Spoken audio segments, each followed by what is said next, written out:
ശരീരത്തിൽ ഇരിക്കുമ്പോൾ ചെയ്തത് നല്ലതാകിലും തീയതാകിലും അതിന് നഷ്ടവണ്ണം പ്രാപിപ്പാൻ നാം എല്ലാവരും ക്രിസ്തുവിന്റെ ന്യായാസനത്തിന് മുമ്പാകെ വെളിപ്പെടേണ്ടതാകുന്നു.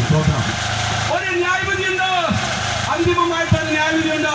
ആ ന്യായവിധി നാളെ എവിടെ എത്തിച്ചേരുമെന്ന് ജീവിച്ചിരിക്കുമ്പോൾ ചിന്തിച്ചുകൊള്ളണം.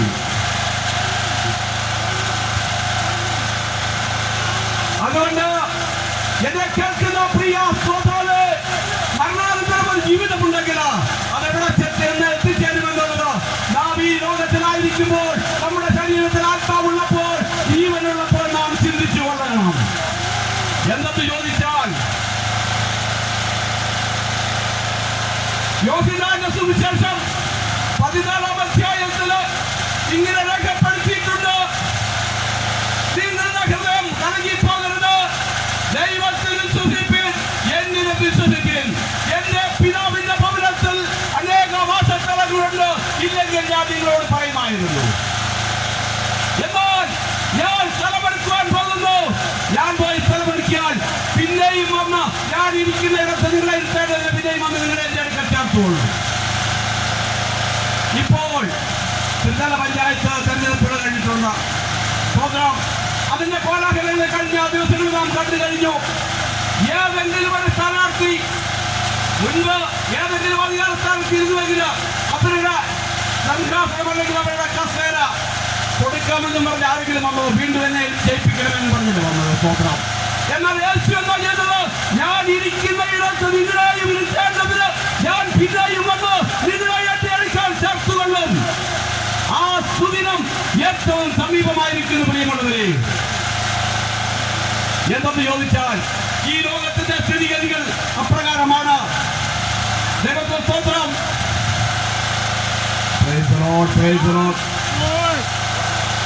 ദൈവത്തിന് സ്തോത്രം. ആകയാൽ പ്രിയ സഹോദരങ്ങളെ, എന്താണ് ചെയ്യേണ്ടത്? യേശു ഒരുക്കുന്ന വാസസ്ഥലം അസിദ്ധാസനം പ്രാപിക്കണമെങ്കിൽ യേശു പറഞ്ഞ ചില വ്യവസ്ഥകളുണ്ട്. സ്തോത്രം. ചില പ്രദേശങ്ങളുണ്ട്. ആ പ്രദേശത്തെയാണ് ഞങ്ങളിവിടെ പ്രസ്താവിക്കുന്നത്.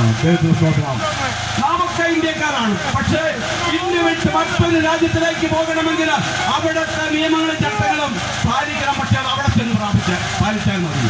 ഇവിടെ വേണ്ട. സ്തോത്രം. പക്ഷേ വിസ വേണം, പാസ്പോർട്ട് വേണം, ഇതെല്ലാം ശരിയാണ്. എന്നാൽ സ്വർഗരാജ്യത്തിലേക്ക് പോകണമെങ്കിൽ അവിടുത്തെ നിയമങ്ങളും ചട്ടങ്ങളും ഇവിടെ പാലിച്ചു പോകണം. ഈ ഭൂമിയിൽ നാം ജീവിച്ച് അത് സ്വർഗരാജ്യം പോലെ നാം ഇവിടെ ജീവിക്കുന്നുവെങ്കിൽ നമുക്ക് അവിടെ പ്രവേശിക്കാൻ സാധിക്കും. സ്തോത്രം. അതിന്റെ ഒന്നാമത്തെ പടി എന്ന് പറയുന്നത് മാനസാന്തരമാണ്. എന്താണ് മാനസാന്തരം? ദൈവത്തിന്റെ സ്തോത്രം. വഴിവിളക്ക അതല്ലെങ്കിൽ സ്വന്തം ഇഷ്ടപ്രകാരം ജീവിക്കുന്ന വ്യക്തി ആ ജീവിതം വിട്ട്, പാപവഴികളെ വിട്ട്, ദുഷ്കാമ പ്രവൃത്തികളെ വിട്ട് ദൈവത്തിന്റെ ഇഷ്ടം ചെയ്യുവാൻ തീരുമാനിക്കുമ്പോൾ അവരിൽ മാനസാന്തരം ഉണ്ടാകും. സ്തോത്രം. എന്നെ ചിന്തിപ്പിച്ച മറ്റൊരു കാര്യം കൂടെ പറയട്ടെ. സ്തോത്രം. നമ്മുടെ രാജ്യത്തേക്ക് ജയിലുകളുണ്ട്. ഏതെങ്കിലും ഒരു കുറ്റം ചെയ്തിട്ട് ജയിലിൽ പോകുന്ന വ്യക്തി അവിടെ നിന്ന് അതിനേക്കാൾ വലിയ കുറ്റങ്ങൾക്കെതിരുള്ള അവസരങ്ങള് ലക്ഷ്യമിട്ടുകൊണ്ടാണ് വീണ്ടും അവിടെ നിന്ന് വെളിയിൽ വരുന്നത്. സ്തോത്രം. നാം ഈയിടെ കണ്ടു. സ്തോത്രം. അല്പം കഞ്ചാവ് പിടിച്ച് അവനെ ജയിലാക്കി 3 മാസം കഴിഞ്ഞപ്പോൾ വീണ്ടും താൻ ജാമ്യത്തിനിറങ്ങി പിന്നീട് അതിനേക്കാൾ കൂടുതൽ കഞ്ചാവുമായിട്ടാണ് താൻ തിരിക്കുകയുണ്ടായത്. സ്തോത്രം. ജയിലുകൾക്ക് മനസ്സാന്തരം വരുത്തുവാൻ കഴിയാതിരിക്കുമ്പോൾ സത്യസുവിശേഷം മനുഷ്യനെ രൂപാന്തരപ്പെടുത്തും. അത് സത്യമായ കാര്യമാണ് പ്രിയമുള്ളവരെ. മനുഷ്യനെ രൂപാന്തരപ്പെടുത്തുവാൻ സത്യസുവിശേഷത്തിന് മാത്രമേ സാധ്യമാകുകയുള്ളൂ. പ്രിയ സഹോദരങ്ങളെ, സുവിശേഷം കേട്ട് വിശ്വസിക്കുന്നെങ്കിൽ ജീവിതം ധന്യമായി തീരും. അവരത്തിൽ സന്തോഷവും സമാധാനവും ഉണ്ടാവും. പ്രിയമുള്ളവരെ, ഈ സന്തോഷമില്ലാതെ, സന്തോഷമില്ലാതെ, സമാധാനമില്ലാതെ സമയങ്ങൾ കല്ല് നീക്കുന്ന അനേകരെ കാണുവാൻ കഴിയും. ദൈവത്തിന്റെ സ്തോത്രം. ഏതെല്ലാം അവസ്ഥയിൽ കൂടെ നാം ജീവിച്ചിരുന്നാലും നാം രക്ഷിതാവിനെ കണ്ടെത്തുന്ന നാളിൽ നമ്മുടെ സ്വഭാവത്തിന് രൂപാന്തരം ഉണ്ടാകും. ഈ രൂപാന്തരമാണ് ദൈവം നമ്മെ കുറിച്ച് ആഗ്രഹിക്കുന്നത്. സ്തോത്രം. രണ്ടാമത്തെ പടി എന്ന് പറയുന്നത്, നിക്കോദിമോസ് എന്നൊരുവൻ യേശുവിന്റെ അടുക്കൽ ചെന്നിട്ട് യേശുവിനോട് പറഞ്ഞു, ഗുരു, നീ സ്വർഗത്തിൽ നിന്ന് ഉദാർത്തമായി കടന്നു വന്നിരിക്കുന്നു, അല്ലെങ്കിൽ നീ ചെയ്യുന്ന ഈ പ്രവൃത്തി ഒന്നും ചെയ്യാൻ ആരെക്കൊണ്ടും സാധ്യമല്ല. സ്തോത്രം. അങ്ങനെയെങ്കിൽ പ്രിയമുള്ളവരെ,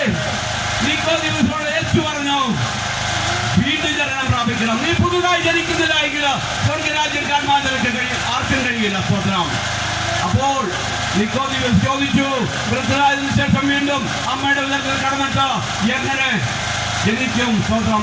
അപ്പോൾ യേശു പറഞ്ഞു, ആമേൻ ആമേൻ, ഞാൻ നിന്നോട് പറയുന്നു, വെള്ളത്താലും ആത്മാവിലാലും ജനിച്ചില്ല എങ്കിൽ സ്വർഗ്ഗരാജ്യത്തിൽ കടപ്പാൻ ആർക്കും കഴിയില്ല. സ്വർഗ്ഗരാജ്യം കാണുന്ന അനുഭവമുണ്ട്, സ്വർഗ്ഗരാജ്യം കടക്കുന്ന അനുഭവമുണ്ട്. ഇതിനേത് വേണമെന്ന് ഈ ശരീരത്തിൽ പ്രിയ സഹോദരങ്ങളെ, നിങ്ങളുടെ ശരീരത്തിൽ ജീവനുള്ളപ്പോൾ, നിങ്ങളുടെ ശരീരത്തിൽ ആത്മാവുള്ളപ്പോൾ ചിന്തിച്ചു കൊള്ളണമേ, എവിടെ എത്തിച്ചേരണം? ആത്മാവിന്റെ നിത്യവിശ്രാമം എവിടെയെന്ന് ഈ ലോകത്ത് ജീവിച്ചിരിക്കുന്ന കാലത്ത് ചിന്തിച്ചു കൊള്ളണം. ജീവിതത്തെ രൂപാന്തരപ്പെടുത്തിക്കൊള്ളണം. പ്രിയമുള്ളവരെ, ദൈവത്തിന് സ്തോത്രം. ഞങ്ങള് ഇന്ന് രാവിലെ മുതൽ അനേക ഇടങ്ങളിൽ സത്യ സുവിശേഷം അറിയിച്ചുകൊണ്ട് വരികയാണ്. എന്തെന്ന് ചോദിച്ചാൽ, യേശു ക്രിസ്തുവിൽ കൂടെ ഞങ്ങൾ പ്രാപിച്ച സന്തോഷം, സമാധാനം ഞങ്ങളുടെ സമാശ്രിതങ്ങളായ നിങ്ങൾ അനുഭവിക്കണമെന്നുള്ള അവരൊറ്റ പ്രത്യാശയാണ്. ഈ ലോകം മുഴുവൻ നന്നാക്കുവാൻ ഞങ്ങളെ കൊണ്ട് സാധ്യമല്ല. പക്ഷേ പ്രിയപ്പെട്ടവരെ, ഞങ്ങളെ കൊണ്ട് കഴിയുന്നുണ്ട്. ഈ സത്യ സുവിശേഷം ഞങ്ങൾക്ക് കഴിയുന്നിടത്തോളം ഞങ്ങൾ വിളിച്ചു പറഞ്ഞുകൊണ്ടേയിരിക്കും. സ്തോത്രം. യേശുവിന്റെ അടുക്കൽ ശിഷ്യന്മാർ ഒരിക്കൽ ചോദിച്ചു, നീ മരിച്ചടക്കപ്പെട്ട് ഉയർത്തെഴുന്നേറ്റ് പോയിട്ട് വീണ്ടും വരും എന്നൊക്കെ പറഞ്ഞല്ലോ, എന്നാൽ നിന്റെ വീണ്ടും വരുമെന്ന് രക്ഷണം എന്തെന്ന് ചോദിച്ചപ്പോൾ യേശു ഒടുവിലായി പറഞ്ഞു, രാജ്യത്തിന്റെ സുവിശേഷം മുഴുവൻ പ്രസംഗിക്കപ്പെടും, അപ്പോൾ അവസാനം വരും. ഞങ്ങൾ മാത്രമല്ല പ്രിയമുള്ളവരെ, ലോകമെമ്പാടും സുവിശേഷം അറിയിച്ചുകൊണ്ടിരിക്കുകയാണ്. സ്തോത്രം. എന്തെന്ന് ചോദിച്ചാൽ ഞങ്ങൾക്കുള്ളൊരു പ്രത്യാശയുണ്ട്. ഞങ്ങൾ മരിച്ചാൽ ക്രിസ്തുവിനോട് കൂടെ ക്രിസ്തു ഒരുക്കുന്ന അവകാശസ്ഥലം ഞങ്ങൾ അവകാശമാക്കുന്നില്ല. വേറിയ പ്രത്യാശയോടെയാണ് ഞങ്ങൾ ഇറങ്ങിത്തിരിച്ചിരിക്കുന്നത്. സ്തോത്രം. ഞങ്ങളുടെ ജീവിതം വളരെയതായി കാണുന്നില്ല പ്രിയമുള്ളവരെ. അതിനെങ്കിലും ആ പ്രത്യാശയിലേക്ക് നിങ്ങളെ ക്ഷണിക്കുകയാണ്. സ്തോത്രം. മരണാനന്തരം ഒരു ജീവിതമുണ്ടെന്ന് വിശ്വസിക്കുന്നുവെങ്കിൽ അതെവിടെ എത്തിച്ചേരുമെന്ന് ഈ ലോകത്തിൽ ജീവിച്ചിരിക്കുമ്പോൾ, ഈ ശരീരത്തിൽ ആത്മാവുള്ളപ്പോൾ, സ്തോത്രം, അതങ്ങനെ തന്നെ നിങ്ങൾ തീരുമാനിക്കണം. സ്തോത്രം. യേശുവിനെ രക്ഷകമായി സ്വീകരിച്ച സ്വർഗ്ഗരാജ്യം അവകാശമാക്കണമോ അതോ നിത്യനരകത്തിലേക്ക് പോകണമോ എന്ന് നിങ്ങൾ തന്നെ തീരുമാനിക്കണം. അങ്ങനെ യേശു ഒരുക്കുന്ന വാസസ്ഥലം അവകാശമാക്കണമെന്ന് നിങ്ങൾ ആഗ്രഹിക്കുന്നുവെങ്കിൽ യേശുവിനെ രക്ഷകമായി സ്വീകരിക്കണം. സ്തോത്രം. സകല മനുഷ്യരും ദൈവത്തിന്റെ സൃഷ്ടികളാണ്. എന്നാൽ ദൈവത്തിന്റെ മക്കളല്ല. അവനെ കൈക്കൊണ്ട് അവന്റെ നാമത്തിൽ വിശ്വസിക്കുന്ന ഏവർക്കും ദൈവമക്കളാകുവാൻ അവൻ അധികാരം കൊടുക്കുന്നത്. അതൊരു അധികാരമാണ് പ്രിയമുള്ളവരെ. പക്ഷേ അവനെ കൈക്കൊള്ളണം. ആരെ? യേശുവിനെ കൈക്കൊള്ളണം. യേശുവിനോട് പാപങ്ങളെ ഏറ്റുപറയണം. പാപിയേ, പെട്ടുകൊണ്ട് ഒരുപക്ഷേ നിന്റെ ജീവിതത്തിൽ അവസാന സന്ദേശമായിരിക്കും. ഇന്ന് നീ മരിച്ചാൽ നിന്റെ നിത്യത എവിടെ ചെലവാക്കുമെന്ന് ഇപ്പോൾ ചിന്തിച്ചു കൊള്ളണമേ. നാളത്തെ ദിവസം നിങ്ങൾക്കോ എനിക്കോ എന്ന് അറിയില്ല. ആകയാൽ എന്നെ കേൾക്കുന്ന സഹോദരങ്ങളെ,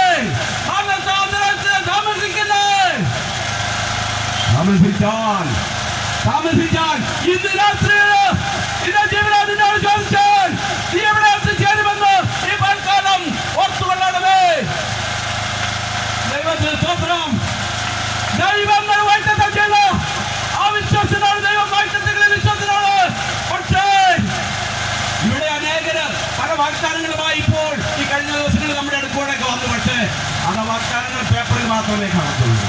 അതൊന്നും പാലിക്കുവാൻ അവർക്ക് സാധ്യമല്ല. പ്രിയമുള്ളവരെ, യേശു വാഗ്ദത്തത്തിന്റെ വിശ്വസനാണ്. ആ വിശ്വസനായ യേശു പറയുന്നു, ഞാൻ ഇരിക്കുന്നയിടത്ത് നിങ്ങളായി ഉയർത്താം.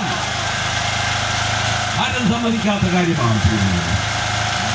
സ്വർഗീയ വാസസ്ഥലം വിട്ട് സ്വർഗത്തിലെ സകല ആ ഭാഗ്യങ്ങളും വിട്ടിട്ട് പിതാവിനോട് കൂടെയുള്ള സമത്വം മുഴുവൻ പിടിക്കാതെ ഭൂമിയിൽ വന്ന സ്തോത്രം മനുഷ്യനായി പിറന്ന യേശു എന്തിനു വേണ്ടി എന്ന് ചോദിച്ചാൽ എല്ലായും നിങ്ങളെയും എത്തിച്ച് സ്വർഗീയ പരദീസയിലിരുത്തുവാൻ, നമ്മുടെ പാപങ്ങൾക്ക് പരിഹാരം കണ്ടെത്തുവാൻ.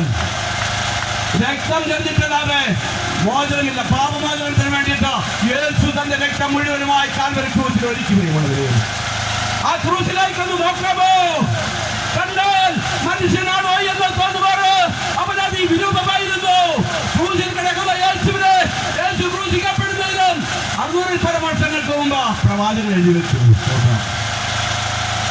സങ്കീർത്തനത്തിൽ പറയുന്നത് ഇങ്ങനെയാണ്, അവരെന്റെ തുരുക ഉഴവുചാലുപോലെ നീളത്തിൽ കീറി. എവിടെയാണ് പ്രിയമുള്ളവരെ? പിലാത്തോസിന്റെ കൽത്തളത്തില് ചാട്ടവാറിന്റെ അടിയേറ്റ് ഉഴവുചാലുപോലെ കീറിയിട്ടു. ദൈവത്തിന് സ്തോത്രം.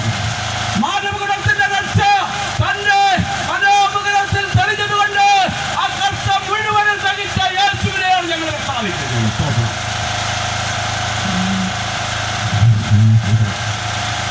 ആകയാൽ ഒരു പാപക്ഷമ മാത്രമല്ല യേശുവിന്റെ ക്രൂശിന്റെ മുഖാന്തരം നമുക്ക് ലഭിക്കുന്നത്. സ്തോത്രം. രോഗശാന്തികളുണ്ട്. സ്തോത്രം. അവന്റെ ചോദിച്ചാൽ അവന്റെ അടിപ്പിടലുകളാൽ നമുക്ക് സൗഖ്യം വന്നിരിക്കുന്നു. വന്നിരിക്കുന്നു. യേശുവിനെ വിശ്വസിച്ചാൽ പാപശാന്തി മാത്രമല്ല രോഗസൗഖ്യം കൂടെ പ്രാപിക്കാൻ കഴിയും. സ്തോത്രം. അത് മാത്രമല്ല ശാപത്തിൽ നിന്നുള്ള വിടുതലുണ്ട്. സ്തോത്രം. ഈ ലോകത്തിൽ ജനിക്കുന്ന സകലരും ശാപത്തിന് കീഴിലാണ്. അതെവിടെയാണ് ആരംഭിച്ചത്? ദൈവത്തിന്റെ സ്തോത്രം. ഒന്ന് നോക്കണമേ, ഉൽപ്പത്തി പുസ്തകത്തിലേക്ക് ഒന്ന് പോകണം. സ്തോത്രം. ദൈവം കൽപ്പിച്ച കൽപ്പന പ്രമാണിക്കാതെ സ്തോത്രം അവിടെ അനുസരണക്കേട് മനുഷ്യൻ കാണിച്ചത് നിമിത്തമായിട്ട് പിന്നീട് ജനിക്കുന്ന സകല മനുഷ്യരും പാപത്തിന് കീഴിലും ശാപത്തിന് കീഴിലുമാണ്. സ്തോത്രം. പാപത്തിൽ നിന്ന് വിടിയിക്കപ്പെടണം, ശാപത്തിൽ നിന്ന് വിടിയിക്കപ്പെടണം, രോഗത്തിൽ നിന്ന് വിടിയിക്കപ്പെടണം. ഇതല്ലേ മനുഷ്യന്റെ ആവശ്യം. അത് ഈ ലോകത്തിൽ മാത്രമല്ല. രോഗസൗഖ്യം ഈ ലോകത്തിൽ മാത്രമാണെങ്കിൽ, പാപശാന്തി ഈ ലോകത്തിൽ മാത്രമാണെങ്കിൽ നിത്യമായിരിക്കുന്ന വാസസ്ഥലമുണ്ട്. പാപത്തിന്റെ പരിഹാരം. പാപം വിട്ടൊഴിഞ്ഞ് വിശുദ്ധമായ ഒരു ജീവിതം ചെയ്യുന്ന മനുഷ്യവർഗത്തിന് ദൈവം ഒരുക്കുന്ന വാസസ്ഥലവും അത് നിത്യമാണ്.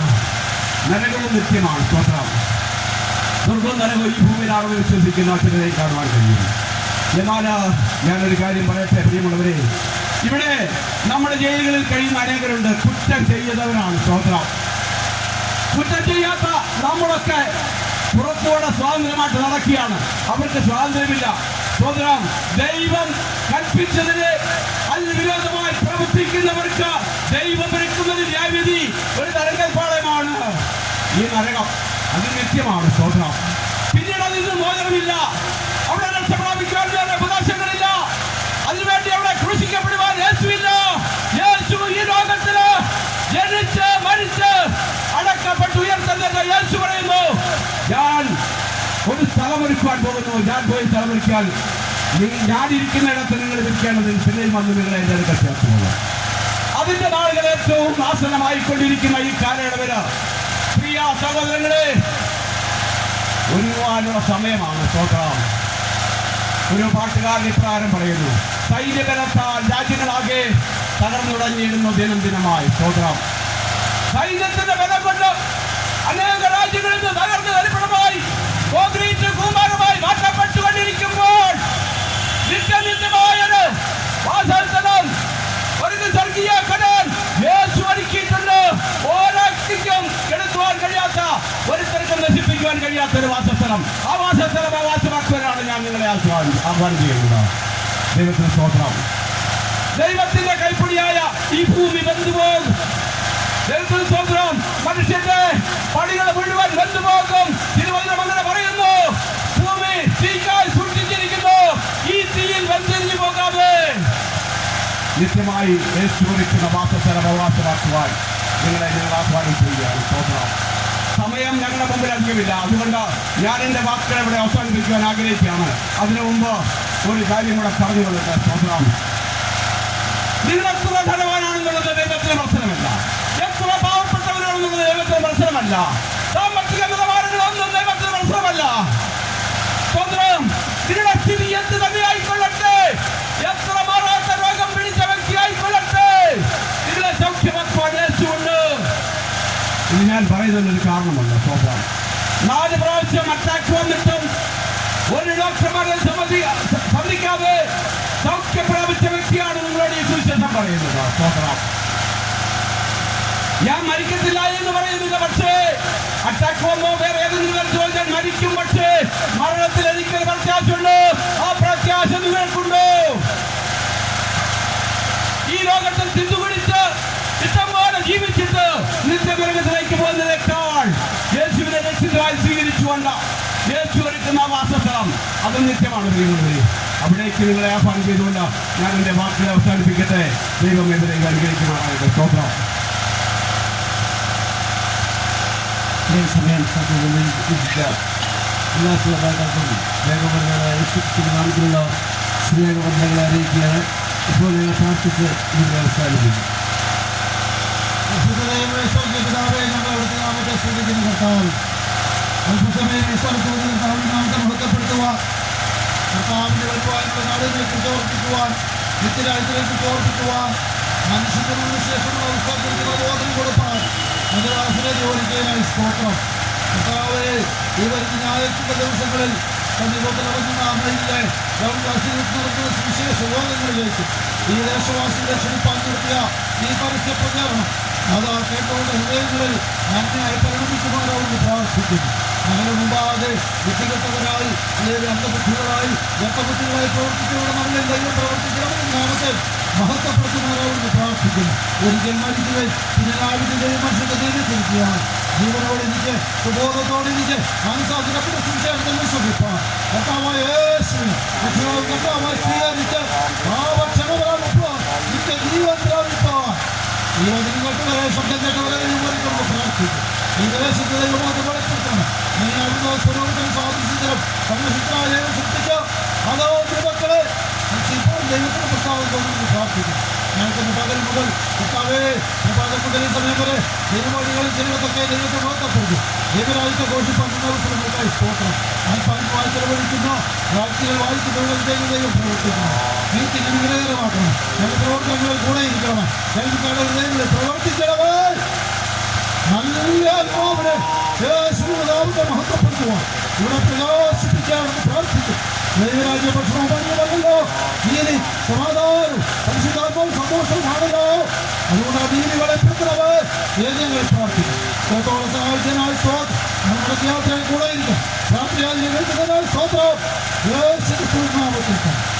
ആമേൻ. യേശുക്രിസ്തു പാപികളെ രക്ഷിക്കുന്നു. യേശുക്രിസ്തു രോഗികളെ സൗഖ്യമാക്കുന്നു. യേശുക്രിസ്തു പരിശുദ്ധാത്മാവിനാൽ അഭിഷേകം ചെയ്യുന്നു. യേശുക്രിസ്തു രാജാവായി വേഗം വരുന്നു. വേഗം വരുന്ന ക്രിസ്തുവിനെ എതിരേൽക്കാൻ ഒരുങ്ങിക്കുക. കർത്താവായ യേശുക്രിസ്തു വിശ്വസിക്കുക, എന്നാൽ നീ നിന്റെ കുടുംബവും രക്ഷ പ്രാപിക്കും. Praise the Lord. ഹല്ലേലൂയ. ഈ സമയം ഞങ്ങളെ ശ്രമിച്ച എല്ലാ മാന്യ ശ്രോതാക്കൾക്കും ഞങ്ങളുടെ വീട്ടിൽ ഞങ്ങളുടെ സ്നേഹബന്ധത്തെ അറിയിക്കുന്നു. ഒരിക്കൽ കൂടെ ഞങ്ങളുടെ പരസ്യം പറയുകയാണ്. ഈ വരുന്ന 21, 22 തീയതികളിൽ 12 മൈൽ അസ്കോ ടൗൺ പ്ലാസയിൽ വെച്ച് നടത്തപ്പെടുന്ന സുവിശേഷ യോഗവും ദൈവിക വ്യവസ്ഥാന്റെ ശുശ്രൂഷയിലേക്കും ഈ ദേശത്തുള്ള എല്ലാവരെയും ഞങ്ങൾ സ്നേഹപൂർവ്വം കൂടെ ക്ഷണിച്ചുകൊണ്ട് ഞങ്ങളുടെ വിഭാഗത്തിൽ കടന്നു പോവുകയാണ്.